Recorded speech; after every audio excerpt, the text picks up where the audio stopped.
last time I talked about Ezra 4, and this time I'm going to go back to the beginning, talk about Ezra 1, because I want to talk about all of Ezra, pretty much.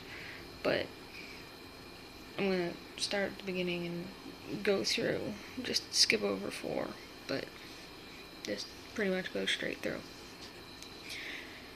In Ezra 1, it says that God put it in the king of Syria's heart, Cyrus, that all the Israelites that want to can go back to Jerusalem and rebuild the temple. Not only does he say that, he says everyone in the kingdom has to help them, like give them supplies to rebuild the temple, food to eat, if they have extra cattle or donkeys or anything like that, they have to give it to them. And that alone is amazing enough. A king ordering his subjects to help a certain group that really didn't have much say in anything when you think about it, because they were prisoners, and he basically made them like these really important people all of a sudden in his kingdom.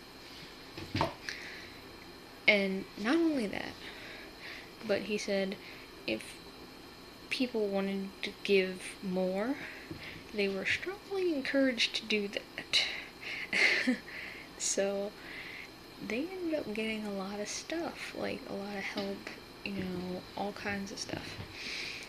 And they got like, they set up like all the best supplies that they were going to get once they got to Jerusalem. It's basically easy street from this proclamation that Cyrus sent out. And that alone is amazing enough. God could have just left it at that, and it would have been like one of the craziest things that's ever happened. But God took it a step further and put it in Cyrus's heart to give back all the things that Nebuchadnezzar had taken from the original temple back to the Israelites. And that is just unheard of, because technically Cyrus had this stuff his entire reign. He could have just not even thought about it, to be honest, but God put it in his heart to give all that stuff back, all the altar trimmings, all the vessels, all the incense burners, all that stuff went straight back to the Israelites, and they took it back to Jerusalem. About 50,000 Israelites went back, and that's a lot of food when you think feeding 50,000 people on this crazy journey. That's a lot of donkeys, that's a lot of, water.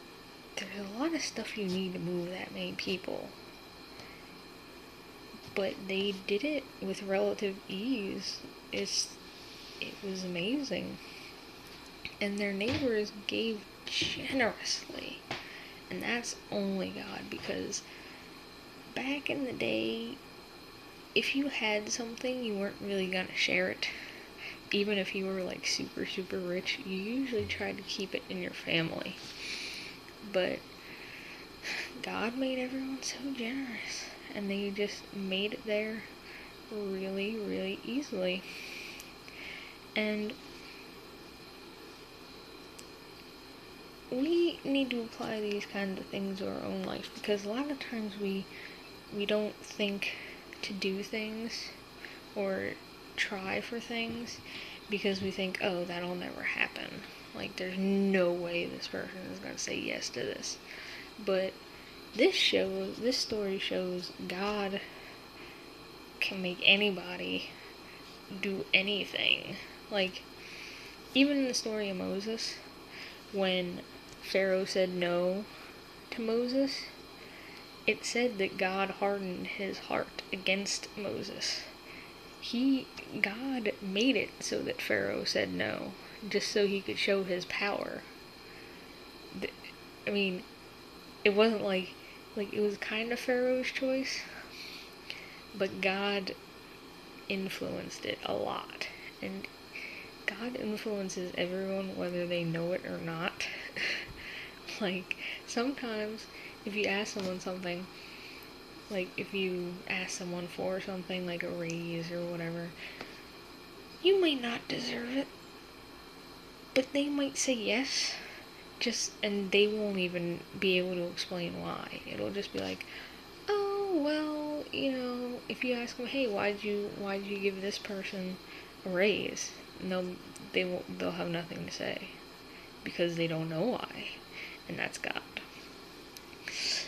So whenever you think to yourself, oh, I'm not gonna ask for that, I'm not gonna try for that because I know it's never gonna happen, think in your mind, if God wants it to happen, it's gonna happen, whether you deserve it or not, whether you earn it or not, because God says you're supposed to have it. And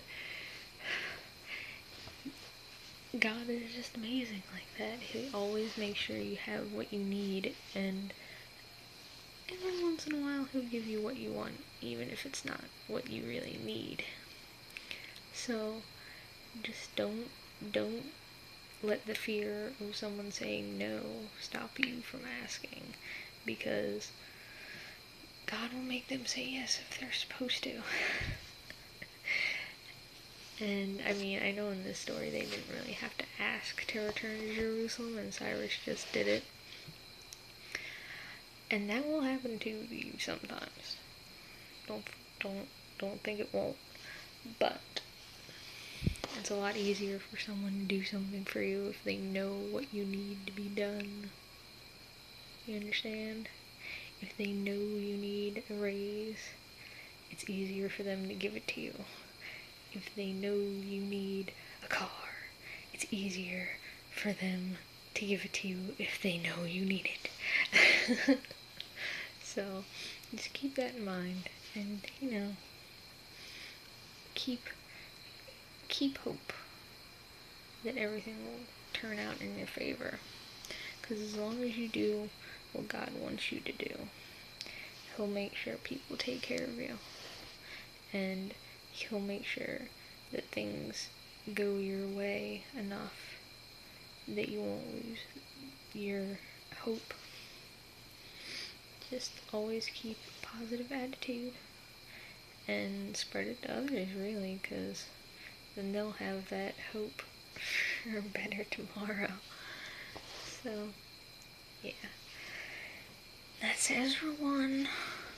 And I'll be doing Ezra 3 in a little while. I'm not doing Ezra 2 because it basically just itemizes all the stuff they got, like, and who exactly came, and, like, donkeys, plates, all that kind of stuff, and we don't care about that. All we care about is that 50,000 people came, and they got all their stuff back, and a bunch of stuff that wasn't even theirs. So, soon it'll be Ezra 3. Thanks for watching. Bye.